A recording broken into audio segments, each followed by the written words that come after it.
Morning out, chaps. Yeah! Oh, god damn!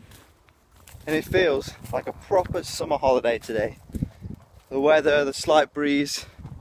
God, it feels like I'm just going to get in the car and just go, and then we'll go and stay in a caravan somewhere. It's just got that feel to it. If anyone knows that, you will, hopefully.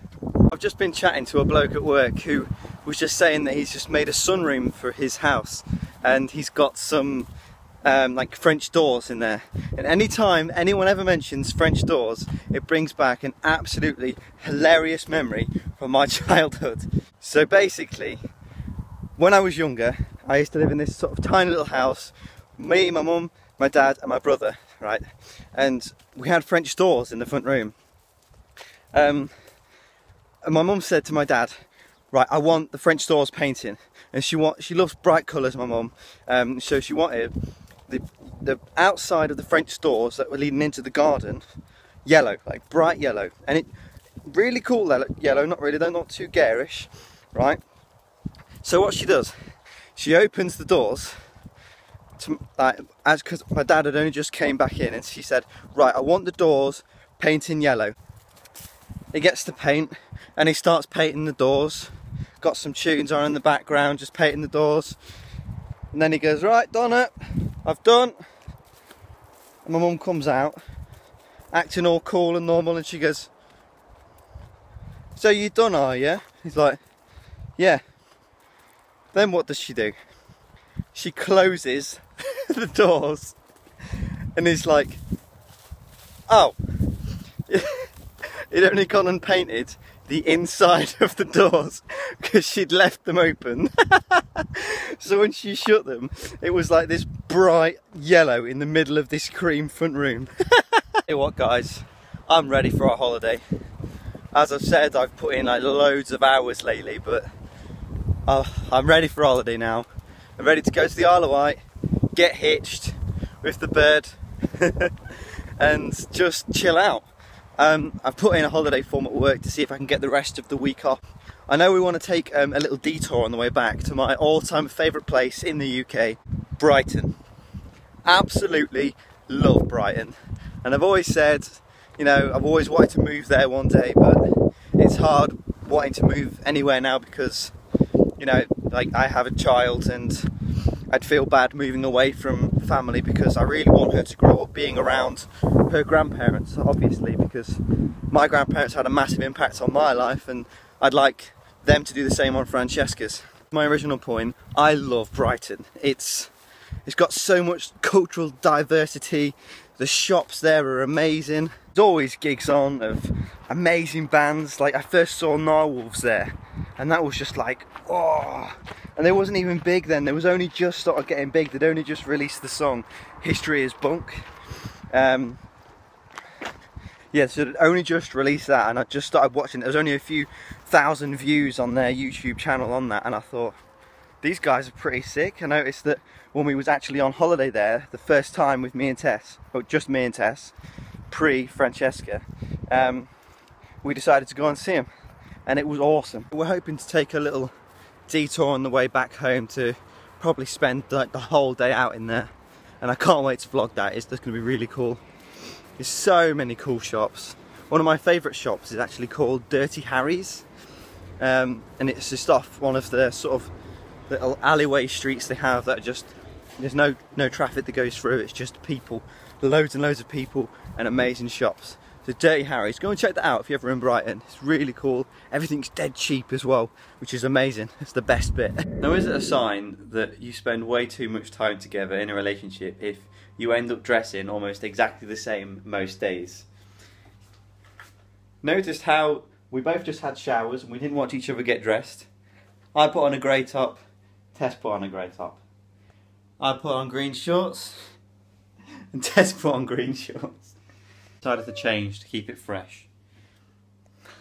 Tess always says that I have tiny feet. You do have tiny feet. I do not. I will argue to the death. I've worked in retail a long time. And I know that I have an average sized feet for a man.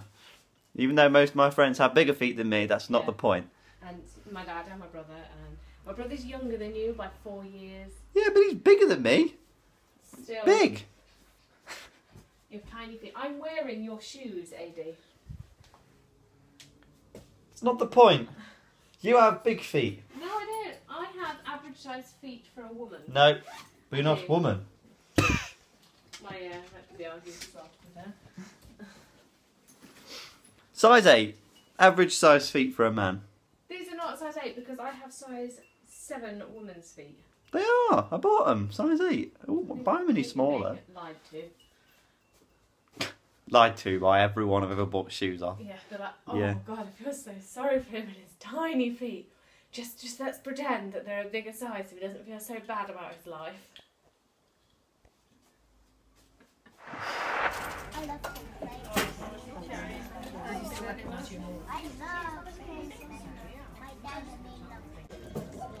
Best to have a glass bottle. Who agrees? This is one of the only times where I've actually ordered a more feminine drink. More what, sorry? Feminine drink. Normally you order like a pink milkshake. No. Normally when we come in here, she has the milkshake that's about up here off the table, and it has a massive chunk of strawberry ice cream in it. So you can't say that you ordered the more feminine drink for a change. Well, a lot of the time, people are like, "Oh, is this yours?" And I'm like, "No, that's yours." And you've got like I like a big banana milkshake. I'm like, yeah. Yeah. Or like with food as well, I'll order like a full rack of ribs, and you'll order like a little tiny burger or something. Yeah. Didn't you and your friend Justine, you ordered a big rack of ribs once? Yeah, and he was like, "Oh, half rack." No, full rack. And he was like, okay. Well then, didn't he think he'd gone to the wrong table or something? Yeah. Because it was just two young girls sat No, there. it was only me there because she'd gone to the toilet. And it was like full rack of. No, I'm sorry. I was like, no, you are at the right table. I don't care. I own it. I think it's almonds, yeah.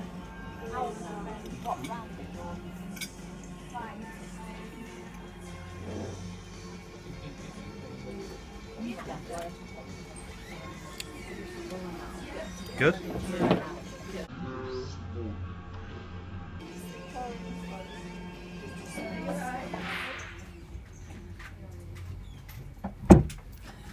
She likes it.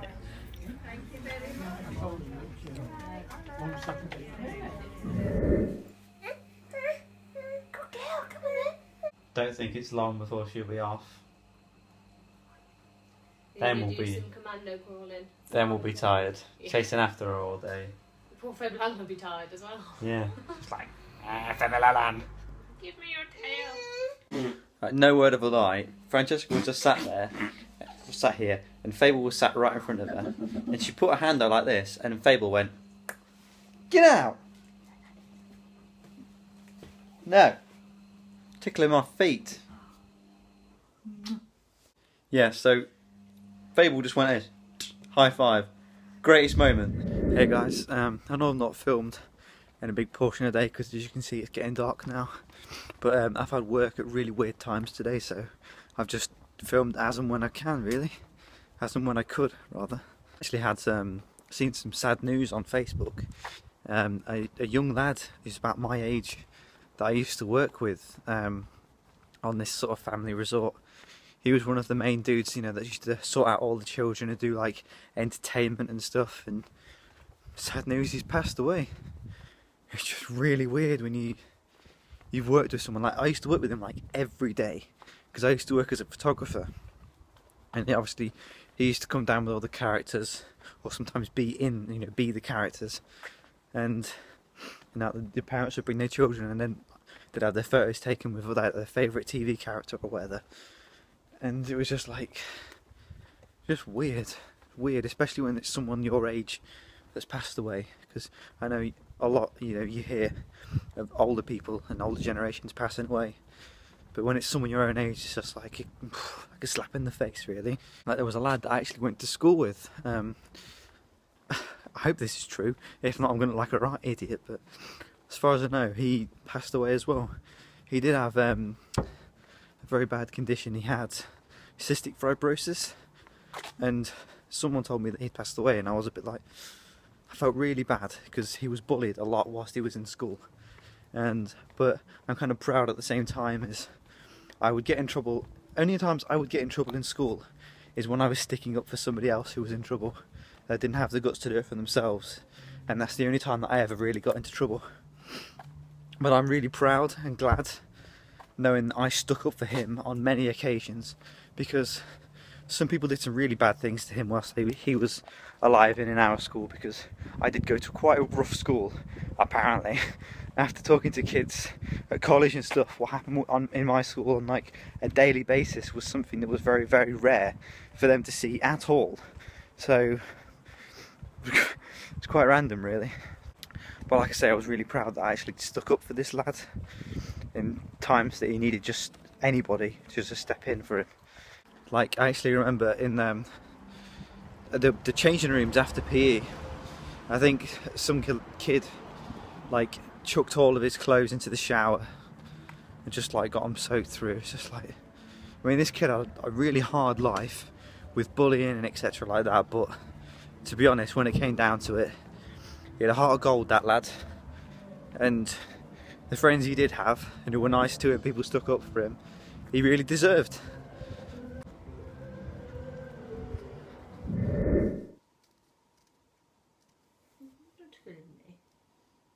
You're being weird. Being a weirdo.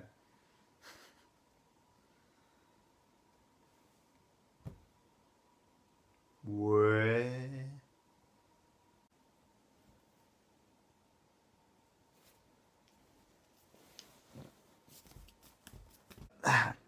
Just trying this new stretch.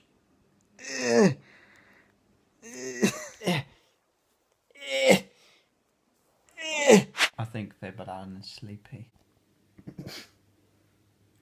What else can we put on him? I'm sorry. His face is like, what the hell are you doing? Stupid woman. Where is in bedtime?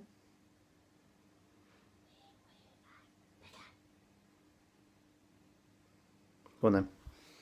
Say mummy. Whoa. Thanks for watching, you guys. I've been the Spicy Nacho. We've been the Spicy Fam. You guys are complete legends. We'll see you tomorrow. As always, cheers. Ain't nobody got time for this. Subscribe.